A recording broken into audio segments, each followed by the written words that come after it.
बिस्मिल्लाहिर्रहमानिर्रहीम। हमारा आज का जो प्रैक्टिकल टाइटल है वो है demonstration of disease diagnostic methods in animals.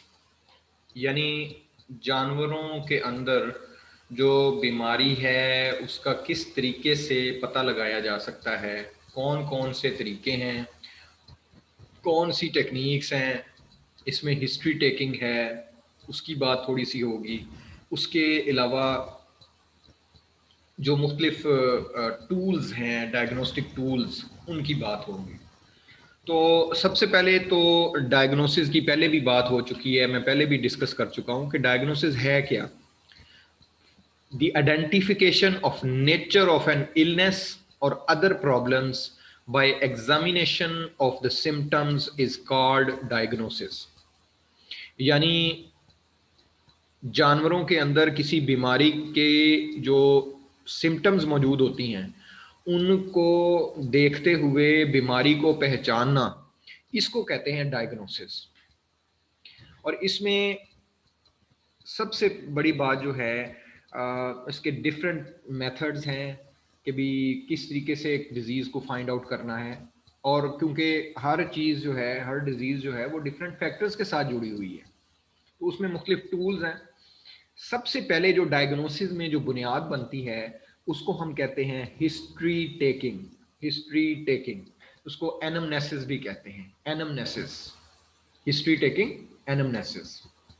और ये मैं ये कहता हूं कि डिजीज डायग्नोसिस में जो बैक बोन फिनोमेना है, रीढ़ की हड्डी की हैसियत रखता है ये। अगर किसी बीमारी, जानवर की बीमारी को मालूम करना है तो जब तक हिस्ट्री टेकिंग प्रॉपर नहीं होगी उस वक्त तक उसका जो डिजीज का डायग्नोसिस है वो प्रॉपर नहीं हो सकता। अब हिस्ट्री टेकिंग जो है, जानवर है, इंसानों में कोई बीमारी होती है तो इंसान का बच्चा या इंसान खुद वो डॉक्टर को बताता है कि जी डॉक्टर साहब मुझे जो है ये मसले हैं, सिम्टम्स बताता है। और डॉक्टर खुद जो है वो साइंस को ऑब्जर्व करता है और उनकी बेसिस पर, उसकी बुनियाद पर वो फिर जो डायग्नोसिस है उसको वो लेके आता है। साथ उसके वो डिफरेंट टेस्ट भी लिख के देता है अगर ज़रूरत हो तो। स्पेशली जो अमेरिकन स्टाइल है उसमें आम तौर पे ये किया जाता है कि लाजमी तौर पे टेस्ट लिखे जाते हैं ताकि जो ह्यूमन की जो अपनी जो परसेप्शन है कि भी हाँ भाई ये डिजीज हो सकती है, उसको क्लियर कट एक फाइनल डिसीजन की तरफ लेके आने के लिए ज़रूरी है कि उसका कोई ना कोई टेस्ट किए जाए। Depending on the nature of the disease उसके मुख्तलिफ टेस्ट जो हैं वो लिखे जा सकते हैं। उन टेस्ट के बारे में भी आगे बात होगी। तो एनिमल्स का क्या मसला है कि जानवर तो खुद बोल नहीं सकता और फिर ऊपर से वो बेचारा खुद डॉक्टर के पास आएगा नहीं, उसका जो मालिक है, ओनर जो है, वो लेके आएगा जानवर को। और ओनर ही सबसे बड़ा सोर्स है। यानी साइंस तो आप खुद ऑब्जर्व कर लेंगे लेकिन सिम्टम्स बताने के लिए ओनर जो है वो सबसे प्राइमरी सोर्स ऑफ इंफॉर्मेशन है कि जिसकी बात की बुनियाद पे जो वेटनेरियन है, जो डॉक्टर है, उसने हतमी राय देनी है कि ये बीमारी है। अब ये जो हिस्ट्री टेकिंग है या एनमनेसिस की मैंने बात की आपके साथ, सॉरी, तो इसमें मुख्तलिफ चीज़ें ऐड की जाती हैं, उसमें मुख्तलिफ चीज़ों को कंसिडर किया जाता है। उसमें नंबर वन पे एक चीज़ तो है पेशेंट डेटा।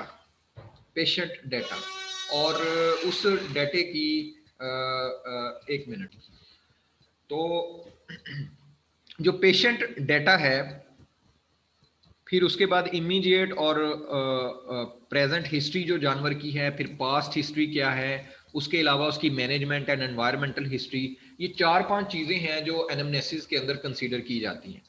अब जो पेशेंट डेटा है यहाँ पे ख़ास तौर पे पेशेंट की जो क्या कहते हैं उसको, बाकायदा तौर पे डिजीज़ को डायग्नोज करने के लिए सबसे पहले तो ओनर की डिटेल चाहिए। ज़ाहिर है अब जानवर का नाम तो नहीं ना मतलब भी लिखा जाएगा, तो जब भी पेशेंट लेके आएगा ओनर लिखा जाएगा, तो ओनर का नाम फिर पहले लिखा जाएगा, उसका ओनर नेम, ओनर्स एड्रेस, जिसमें कि उसके यानी कि वो पोस्टल एड्रेस आ जाएगा, उसका कॉन्टैक्ट नंबर आ जाएगा। अब वो जो जो पेशेंट का जो असल जो ओनर का जो एनिमल है उसकी डिटेल आनी शुरू हो जाएगी कि भाई वो स्पीशी कौन सी है, भाई वो अपना भैंस लेके आया है, गाय लेके आया है, शीप गोट लेके आया है, कुत्ता बिल्ली लेके आया है, क्या लेके आया है, फिर उसकी नस्ल कौन सी है, ब्रीड कौन सी है, ये बड़ी इंपॉर्टेंट चीज़ है, वो उसमें ऐड होगी। फिर उसकी जानवर की उम्र, एज, और जानवर का जो अगर फार्म का एनिमल है तो डेफिनेटली उसकी कोई आइडेंटिफिकेशन मार्क्स या नंबर होगा, आईडी नंबर होगा, वो उसका नोट किया जाएगा। फिर जानवर का जो बॉडी वेट है वो पूछा जाएगा, एटसेट्रा एटसेट्रा। इस तरह की बेसिक जो जो यानी कि डिटेल्स हैं वो पूछी जाएंगी।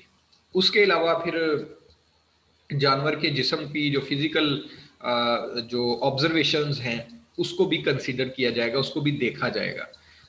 जानवर का जो यानी स्किन कलर क्या है, फिर उसके ऊपर कोई मार्किंग्स हैं, पोर्डनेस है, या दूसरे आइडेंटिफिकेशन मार्क्स ऑफ पेशेंट जो है उनको भी नोट किया जाएगा। तो हिस्ट्री टेकिंग में सबसे बुनियादी चीज जो है ओनर एंड द एनिमल, जो एक्चुअल पेशेंट है, तो पेशेंट डेटा में ओनर नेम और ओनर एड्रेस, और उसके बाद फिर जो जानवर लेके आए हैं उसकी फिर डिटेल जो हिस्ट्री है या डेटा जो है वो कलेक्ट किया जाएगा। फिर उसके बाद उसकी प्रेजेंट हिस्ट्री कि भाई जब से जानवर बीमार है उसमें मतलब उसके मुतल्लिका जो इवेंट्स हैं, सीक्वेंस ऑफ इवेंट्स जो हैं which are associated with the period of time that the animal has been ill, यानी जब से जानवर बीमार हुआ है उसके अंदर क्या क्या चीज़ें, क्या क्या वाकयात रूनुमा हुए हैं, उन चीज़ों को इसको प्रेजेंट हिस्ट्री के अंदर कंसीडर किया जाएगा। मिसाल के तौर पे भी कितने दिन हो गए, ड्यूरेशन ऑफ द डिजीज़, यहाँ से पता लगेगा कि बीमारी जो है वो पर एक्यूट है, सब एक्यूट है या क्रोनिक है, हमें ये पता चलेगा। फिर उसके बाद उसके क्लिनिकल साइन सिम्टम्स जो हैं, मिसाल के तौर पे उसको भूख लगती है कि नहीं लगती, पानी पीता है कि नहीं पीता, डेफिकेशन उसकी देखी जाएगी, उसको कहा जाएगा यूरिनेशन फ्रीक्वेंसी को या यूरिनेशन के बारे में पूछा जाएगा, सांस के हवाले से यानी रेस्पिरेशन के हवाले से पूछा जाएगा, स्वेटिंग की बात की जाएगी, उसकी फिजिकल एक्टिविटी की बात की जाएगी, अगर दूध देने वाला जानवर है तो मिल्क प्रोडक्शन के हवाले से बात होगी, अगर ग्रोइंग फेज में है तो उसकी ग्रोथ के बारे में भी पूछा जाएगा कि रुक तो नहीं गई, फिर उसकी चाल, उसकी आवाज, उसके मुंह से उसकी जुगाली करना, मतलब ये सारे के सारे जो क्लिनिकल साइंस एंड सिम्टम्स हैं जानवर से मुतालिक उसको नोट किया जाएगा। फिर इसमें जो तीसरी चीज है वो है नंबर ऑफ एनिमल्स अफेक्टेड, भाई इस बीमारी से कितने जानवर फार्म के या आपके पास जो थे वो कितने जानवर अफेक्ट हुए हैं। उसमें मैं पहले भी जिक्र कर चुका आप लोगों के साथ कि इसमें बीमारियां जो हैं वो दो तरह की होती हैं। एक तो होती हैं विच काज मोर्टेलिटी, यानी कि जानवरों की जो डेथ है वो उनकी वजह से काज कर हो जाती है। फिर कुछ होती हैं कि मॉर्बिड डिजीजेज होती हैं, यानी जिसकी वजह से जानवरों की डेथ तो नहीं होती लेकिन उससे प्रोडक्शन के लॉसेस बहुत ज़्यादा हो जाते हैं। मैंने एफएमडी की बड़ी क्लियर कट मिसाल दी थी कि भाई इससे ये मॉर्बिड काइंड ऑफ डिजीज है कि जिसकी वजह से जानवर मरता तो नहीं है लेकिन उसकी जो प्रोडक्टिविटी है उस पर बहुत ज़्यादा इफेक्ट पड़ता है। और फिर मैंने आपको हेमरेजिक सेप्टिसीमिया यानी गलगोटू की मिसाल दी कि इसके अंदर जानवर की सडन डेथ जो है वो काज हो जाती है। So that is a kind of disease which causes mortality. तो पहले तो ये पता होना चाहिए कि नंबर ऑफ एनिमल्स अफेक्टेड, और फिर अगर अफेक्टेड हैं वो हम इसलिए पूछना चाह रहे हैं कि जानवर मरा या उससे उसकी उसकी जो जो प्रोडक्शन है उस पर क्या असर पड़ा है, मर गए हैं यानी मोर्टेलिटी रेट क्या है, अगर जानवर जिंदा है लेकिन उसकी प्रोडक्टिविटी पे असर पड़ रहा है तो उसका मॉर्बिडिटी रेट जो है उसको मद्देनजर रखा जाएगा।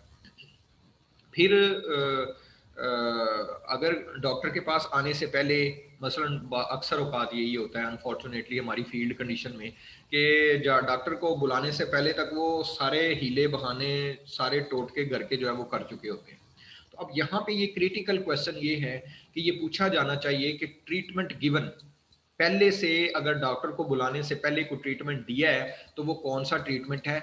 It is very important to know कि द एनिमल और animals has been treated before calling for assistance. ये है जनाब उसकी प्रेजेंट हिस्ट्री से मुतल्लिका बातें। फिर उसकी बात करते हैं पास्ट हिस्ट्री के इसमें अगर कोई माजी में किसी किस्म की बीमारी जानवर के अंदर, इस जानवर में या इन जो बीमार मौजूदा जानवर है उनमें कोई बीमारी तो नहीं रही, तो उसके हवाले से पूछा जाएगा कि भाई कोई क्लिनिकल फीचर्स पूछे जाएंगे, उसका डायग्नोसिस पूछा जाए, भाई पहले कौन सी बीमारी हुई, किस क्या क्या इसके जो फीचर्स थे, फिर उसका ट्रीटमेंट क्या किया गया, फिर उसके हवाले से पूछा जाएगा। जाहिर है जब डिजीज का डॉक्टर को पता लग जाएगा तो वो अंदाजा लगा लेगा कि ये मोर्टेलिटी काज करती है या मॉर्बिडिटी, तो वो मॉर्बिडिटी रेट उससे पूछा जाएगा अगर जानवर की प्रोडक्टिविटी इफेक्ट होती है। और अगर जानवर को मारने वाली ये बीमारी है तो फिर वो मोर्टेलिटी रेट को निकालेगा।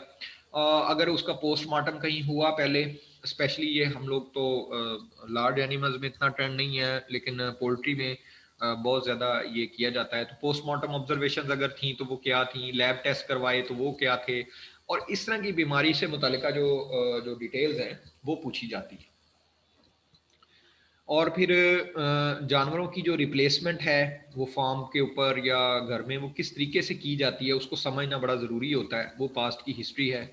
और अगर जानवरों को बाहर से ला के ख़रीद के इंट्रोड्यूस करवाया जाता है तो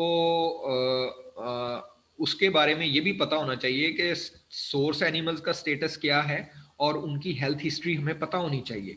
लेकिन अनफॉर्चुनेटली फिर कहूँगा कि ये वो बातें हैं कि जो हमारे फार्मर जिनका ख्याल नहीं रखते। इवन कि हमारे जो प्रोग्रेसिव फार्मर हैं वो भी इतनी डिटेल्स के अंदर वो नहीं जाते। सॉरी। फिर उसके बाद जो है जब प्रेजेंट उसकी बात हो गई, पास्ट की हिस्ट्री की बात हो गई, अब उसके बाद आएगी कि सिचुएशन ऑफ द पेशेंट जो है, प्रेजेंट सिचुएशन ऑफ पेशेंट वो क्या है। उसमें कुछ फिजिकल टेक्निक्स हैं जिससे कि पता लगता है कि जानवर की इस वक्त में क्या हालात हैं उसके। उसमें सबसे पहले नंबर पे आती है जनरल इंस्पेक्शन। जनरल इंस्पेक्शन यानी उसको एक ओवरऑल उसकी जो है उसको इंस्पेक्ट किया जाता है जानवर को। मिसाल के तौर पे अगर कोई जानवर है तो उसके इर्द गिर्द ज़रा थोड़ा सा फासला रख के उसके इर्द गिर्द उसको ऑब्जर्व किया जाता है, उसके इर्द गिर्द चक्कर लगा के उसको चेक करना है। अगर हर्ड है या फ्लॉक है तो उसको पूरे को ऑब्जर्व किया जाए ताकि उसका एक जनरल इम्प्रेशन जो है वो डिजीज़ का या केस का वो बन सके।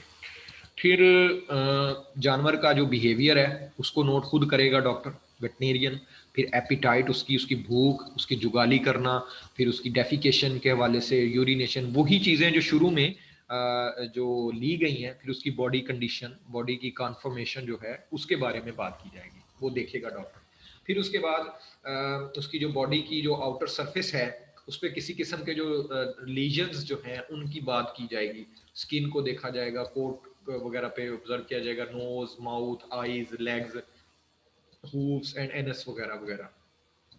तो ये जनरल इंस्पेक्शन उसकी पहले मुकम्मल हो जाएगी, यानी डाटा कलेक्शन के बाद उसकी जो जनरल इंस्पेक्शन है वो आ जाएगी। अब जनरल इंस्पेक्शन के साथ एक और चीज़ जुड़ी हुई है, उसको हम कहते हैं ऑस्कल्टेशन। इन टेक्निक्स की फर्दर डिटेल्स आगे इसके पार्ट 2 में इस लेक्चर के उसको अपलोड किया जाएगा। अभी फिलहाल पार्ट 1 चल रहा है, तो एक ओवरव्यू आपको इसका दिया जा रहा है। तो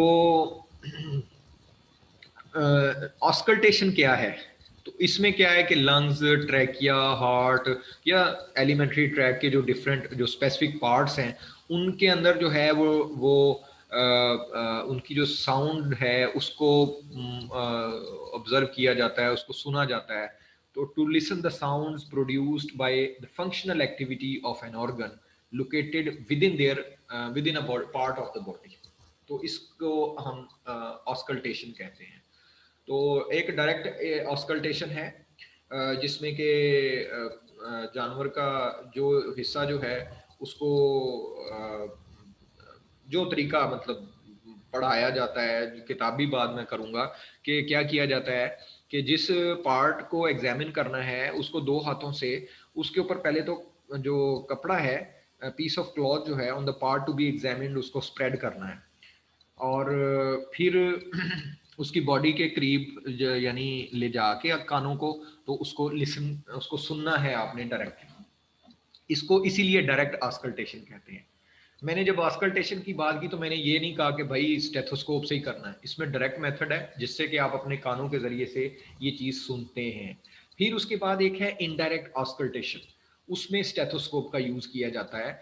और स्टेथोस्कोप को जिस बॉडी पार्ट के को की साउंड को आपने सुनना है, you will I mean fix the probe of the stethoscope firmly on that part of the body to be examined, और उसको फिर सुनेंगे कि उस फंक्शनल एक्टिविटी की वजह से जो साउंड प्रोड्यूस हो रही है वो कैसी है।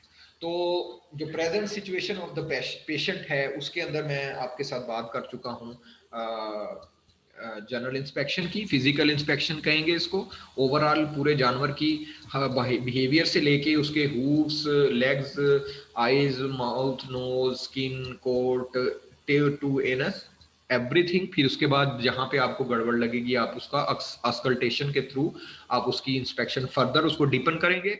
और फिर थर्ड जो इम्पोर्टेंट चीज है मैं कहूँगा जो जिसको हिस्ट्री टेकिंग के बाद दूसरी है उसकी प्रेजेंट सिचुएशन पेशेंट की, थर्ड जो है उसमें मैनेजमेंट एंड एनवायरमेंटल हिस्ट्री आ जाती है। अब मैनेजमेंट में आप लोगों को सबको पहले अंदाजा होना चाहिए कि भाई उसकी न्यूट्रिशन के हवाले से उसकी खुराक की जो फीडिंग रेजीम है उसको पता करना, क्या वो खाते क्या हैं, पानी जो पीने का है उसकी क्या सिचुएशन है, फिर किस तरीके फीडिंग मेथड या प्रैक्टिसेस कौन कौन सी अडॉप्ट की जाती हैं, ये उसकी जो मैनेजमेंट है। फिर उसकी जो हाउसिंग है, क्या वहाँ पे सेटिस्फैक्ट्री वेंटिलेशन की कंडीशन जो है वो मीटअप कर रहा है कि नहीं कर रहा है। फिर जो मिल्किंग है उसकी प्रॉपर मैनेजमेंट, मिल्किंग मशीन जो है क्या वो अडर इंजरी को अवॉइड करता है। फिर उसकी ब्रीडिंग एंड रिप्रोडक्टिव हिस्ट्री होनी चाहिए, स्टॉकिंग रेट और पॉपुलेशन जो डेंसिटी है कि भाई आया वो रिकमेंडेड स्पेस के हिसाब से वो उसने जानवर को उस शेड में रखा हुआ है या नहीं रखा हुआ। सो ये सारी की सारी चीज़ें जो हैं ये मैनेजमेंट हिस्ट्री के अंदर आ जाती हैं। फिर उसके बाद आती है एनवायरमेंटल हिस्ट्री। उसके अंदर आपने देखना है कि भाई ये किस तरह की किस इलाके के अंदर टोपोग्राफी जो है उसको आपने कंसीडर करना है, आया कि ये जो इस एनवायरनमेंट में है उसके क्या एनवायरमेंटल कंडीशन है। फिर किस तरह की, फिर सॉइल टाइप की बात होगी कि ये जो ज़मीन की ये जो मिट्टी की किस्म है ये कौन सी है। फिर ज़मीन की सरफेस के ऊपर फार्म का क्या लेवल है इस चीज़ को ऑब्जर्व किया जाएगा, वहाँ की जो क्लाइमेटिक कंडीशंस हैं उसको ऑब्जर्व किया जाएगा। फिर जो शेड का या फार्म का एनवायरमेंटल हाइजीन है वो किस तरीके से मेंटेन किया गया है उसको ऑब्जर्व किया जाएगा। और फिर जो फ्लोर ऑफ द फार्म है या शेड है उसके ऊपर जो फीसिस और यूरिन की जो बिल्डअप है क्या वो एक्सेसिव है कि नहीं है। तो ये सारी की सारी जो हैं ये तीन चीज़ें ऐसी हैं जो हिस्ट्री टेकिंग से लेके जानवर की फिजिकल इंस्पेक्शन तक और फिर उसका जो एनवायरनमेंट है, मैनेजमेंट और एनवायरमेंटल हिस्ट्री जो है, ये तीन चीज़ें ये पहले पार्ट का हिस्सा है इस लेक्चर का। तो आज इस लेक्चर का जो कह लें कि ये पोर्शन यहीं पे ख़त्म हो जाएगा। इसके बाद जो फर्दर जो टेक्निक्स हैं वो कौन कौन सी हमने लगानी है उनके बारे में वो बात होगी कि भाई किस तरीके से डिजीज़ को डायग्नोज करना है और डायग्नोज करके ये जो सारी चीज़ें एनामनेसिस करके उसके अंदर उसकी जो फिजिकल जो सिचुएशन है वो ऑब्जर्व करके फिर उसकी मैनेजमेंट और एनवायरमेंटल हिस्ट्री को ऑब्जर्व करने के बाद फिर हम फर्दर उसकी जो टेस्टिंग है, जो डिटेक्शन है, उसको उसकी तरफ हम जाएंगे। तो ये तीन चीज़ें कवर हो गई हैं। इसके बाद हम नेक्स्ट जो हमारा लेवल होगा उसके बारे में नेक्स्ट क्लास में हम बात करेंगे। Thank you ji.